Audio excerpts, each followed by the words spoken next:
Hello, ladies and gentlemen. My name is Adam22, and I am back with another news video. Please drop a like, drop a subscribe, drop a comment, and make sure you go buy this Rather Read No Jumper shirt that is only available for the next couple of days. That's right, you should definitely go get this shirt. We don't make a ton of money off YouTube ads, but the merch really helps. So if you want to head on over to nojumper.com, that would be a good way to support us. First story.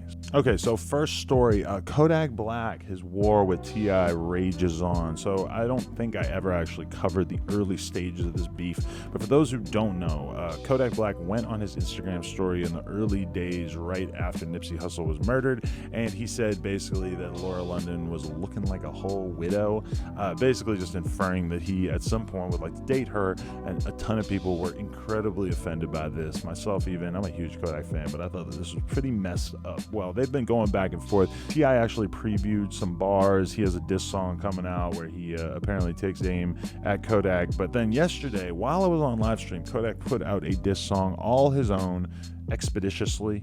That's TI's word, but Kodak decided to reappropriate it for his song title. Anyway, he took some serious aim at TI on the song. He said all kinds of stuff, and I have to say myself, I don't think this is a good look. I don't think this is a good idea at all for Kodak. I just really don't think he should be continuing this beef. But let's just take a look at some of the bars that he spit.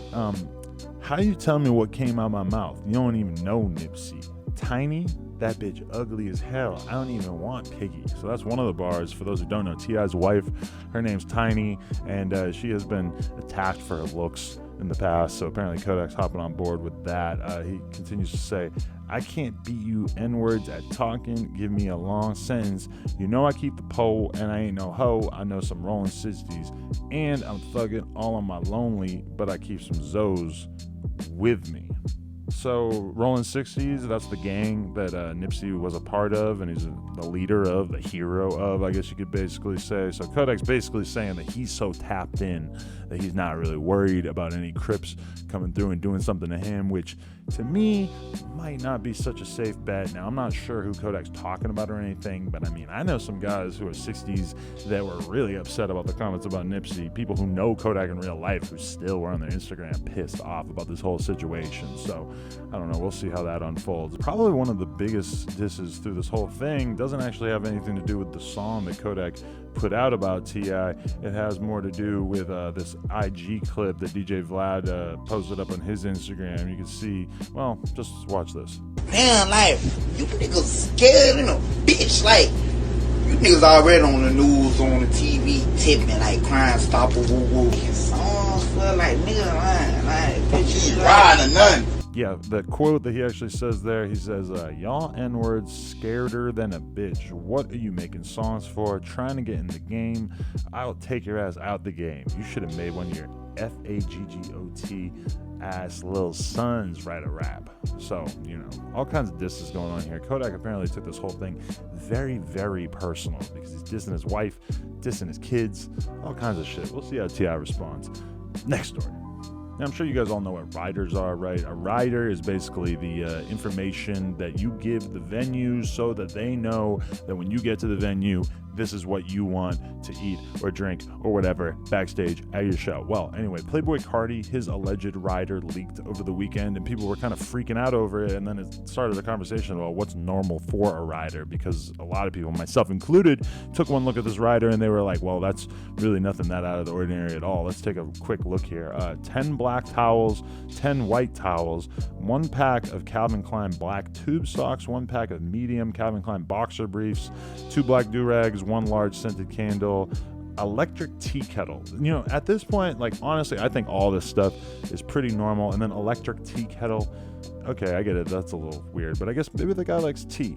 A bucket of ice, 1 large pack of styrofoam cups, you know, a bunch of soda, water and juice, and then some snacks. So I'm gonna be honest with you, like, what part of this seems out of the ordinary at all? To me, it all seems pretty basic. You know, I know rappers who, when they go, they ask for all kinds of weird exotic cereals and stuff. That can be really tough for the venue. And I was just in Australia, and Lil Yachty had some weird cereals on his thing. But yeah, what is out of the ordinary about this? I guess like the socks and the boxers is a little bit out of the ordinary, because like, don't you probably have that yourself, right? But I mean, yeah, I don't know what the the fuss was about this, but I guess it does offer a little bit of a behind-the-scenes look at exactly what rappers want when they go out to perform. Next story. Okay, Puya making some big announcements. He took to his Twitter and he actually wrote, "Hey guys, I decided I am going to delete my Twitter because unfortunately this app has become really toxic for me and my mental state. I want to spend some time away from Twitter. I would be posting all updates on Instagram at Puya. Thank you guys. I know you understand. See ya." So I'm interested in, what do you guys think of this? Do you plan on getting rid of Twitter yourself? Is Twitter a negative force in your life? I know, like, as you get more and more famous, Twitter gets a little bit more stressful. Like somebody like me, I would never even think to look on Facebook or to go through a ton of Instagram comments to find somebody talking shit about me. But then when you look at Twitter, it is very easy to see people talking shit about you. So I can kind of understand why that would be the social network that he would want to get rid of. But I'm interested to hear what you guys think of this. Much respect to my boy Puya. Next story. Famous Dex, clean and sober? That's what they're saying. Check out this video of Famous Dex claiming that he's sober. I just want to thank God I don't do Zans, the lean. It's over with, you know what I'm saying? Okay, and then also, to even add to that, if you were to just go check out Famous Dex's Twitter, you can see this photo of him right there in the gym, which, I'm going to be honest, I never really thought I'd see Famous Dex in the gym, but I like this idea. I think it's a good idea.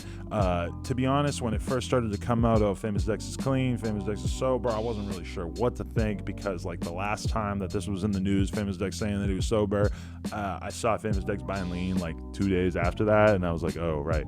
Nothing in the rap media is real. But anyway, it seems like from watching this video, the video of Dex talking about being sober, he seems pretty legit with it because his whole mannerisms seem different. He was very droopy and sort of like just falling asleep for a long time when you see Dex around and everything. When you watch this video, he seems like way more put together. Lean will really take a toll on you. I'm pretty sure the lean was his main vice. Anyway, it's really good to see Famous Dex doing better since, he was looking a little sloppy for a while there. Next story. Oh, okay. Let's talk about some new music before we finish this thing up. I do want to acknowledge that there's a Chance the Rapper and Lil Yachty freestyle going around. You could definitely check that out. It's on SoundCloud, but man, it is really something because when you watch this or listen to it rather, it's just got that energy. It's just them going in on the track. It doesn't feel like a song. You know, these guys tend to make like songs, but it was really cool to see them just sort of getting together and just going in on a track together. So definitely check that out. It's got that real spirit. Oh, okay, and some more new music. Smokepurpp, he's got a new video out. It's called Remember Me. You should definitely go check that out on his channel. I can't play it right now, but I'm sure you guys will like it if you go check it out. And then also, he's got a new song out called Repeat.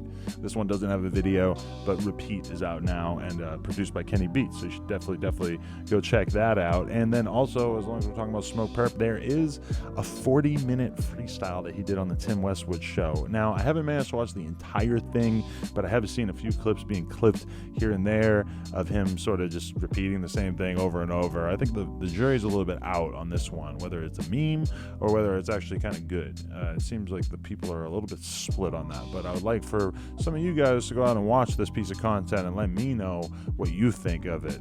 Smokepurpp, Tim Westwood, let me know. Next story. Okay, so let's just do this as the last story of the night. So Bizarre from D12, good friend of Eminem, he was actually watching a Say Cheese interview with Sada Baby. And Say Cheese, Sean Cotton, that's the guy from Say Cheese, he actually asked Sada Baby if he thought that Eminem was top 5 Detroit rapper. And Sada Baby basically said no, basically said, you know, we don't listen to Eminem driving around out here, which is that really surprising to anybody that like a street rapper from Detroit was going to say he doesn't listen to Eminem on a daily basis? Probably not. Shouldn't have been too surprising. But Bizarre, he kind of took aim at Say Cheese. Check out this clip right here. How come every time you do an interview from a nigga from Detroit, you gotta ask them, is Eminem the top 5 in Detroit? No, Eminem is not the top 5 in Detroit. Eminem's the top 5 in the world, nigga. Say Cheese, stop with that, man. Detroit versus everybody.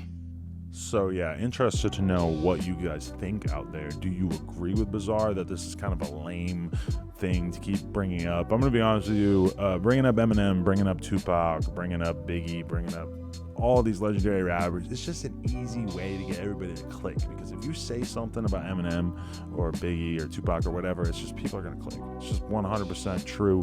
Everybody knows what's going to happen. Sean Cotton, he's apparently with the shits enough to know that if you bring up Eminem, that it'll get views. So that's basically what he's doing here. Bizarre apparently is not feeling it. So let me know what you think about reporters asking questions that are sort of meant to guide people into giving viral answers.